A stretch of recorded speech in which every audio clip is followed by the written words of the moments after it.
Ever since we were young, we've heard tales from our old folks and people around us, whether they be stories about animals or deities that once ruled in the area where we live in or somewhere in the country. All of us have these stories in our minds that was passed to us and will definitely might pass in the future.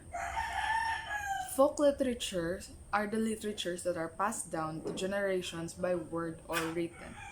These are the stories of brave heroes in the past, supernatural forces, or anything entertaining that might help us see the world in a more creative perspective. Folk literature is classified into five types. We have the myths, which talks about gods and goddesses; legends, which is a very old story from ancient times. Some are true and real, and some are not. Epic is a long narrative poem in an elevated style and tend to follow a hero who represents a perfect citizen in their culture. Fables, this is a short story with animal characters and conveys moral lessons. Morals. Tales, this is a narrative story that relates the details of real or imaginary events. It may relay valuable lesson or simply just a funny story. There are other different theories regarding folk literature, but we are not going to discuss them here right on because they will really take a long time. Rather, I'll just introduce them so we'll have knowledge on what they are. So actually, there are two types which are the ancient and modern theories.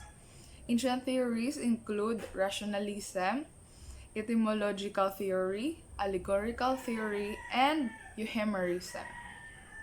Modern theories include naturalism, ritualism, diffusionism, evolutionism, Freudianism, Jungian archetypes, structuralism, and historical critical theory.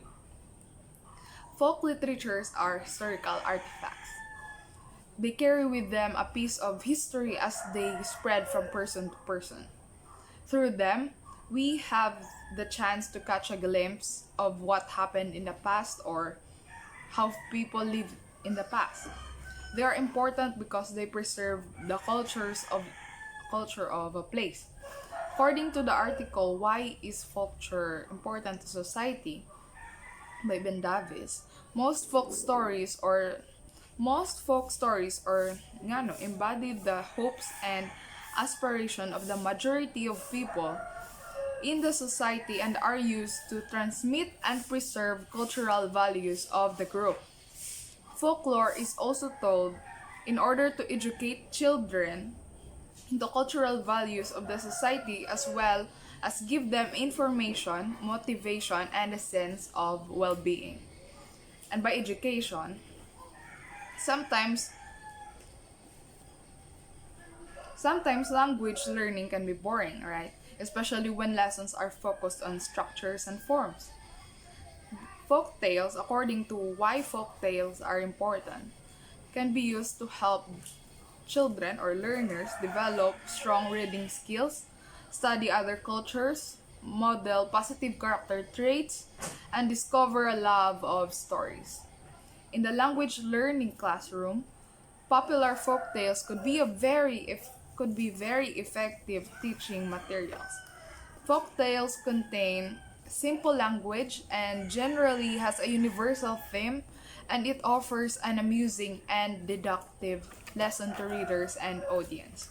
Therefore, using folk tales is a wonderful method of language teaching. According to Ahmed Sayef of Teaching English Language using popular tales in Bangladesh, these are the reasons why folk tales are good teaching tools. First, they use simple sentence structures, like simple past or present tense. Second, it uses simple sentence type, sometimes combined but rarely complex sentence type. Okay. Third, they use simple and repeated expressions. For instance, the little boy is going and going far, far away to find the rare lotus, and once upon a time there was a good king. Yes. Fourth, Onomatopoeic words and expressions like buzz or boom are used in folktales that help learners learn quickly the words from their association. Lastly, simple sentence connectors like and, but, so are used to express connection, transition, and logical sequencing of thoughts. Everyone loves folk tales. No matter where we go, the places that we pass through have stories to share. Folk tales are treasures. And as the world progresses towards modernization, I hope that all of us will continue to cherish these treasures of a lifetime and continue to spread them and use them in educating young minds for generations to come.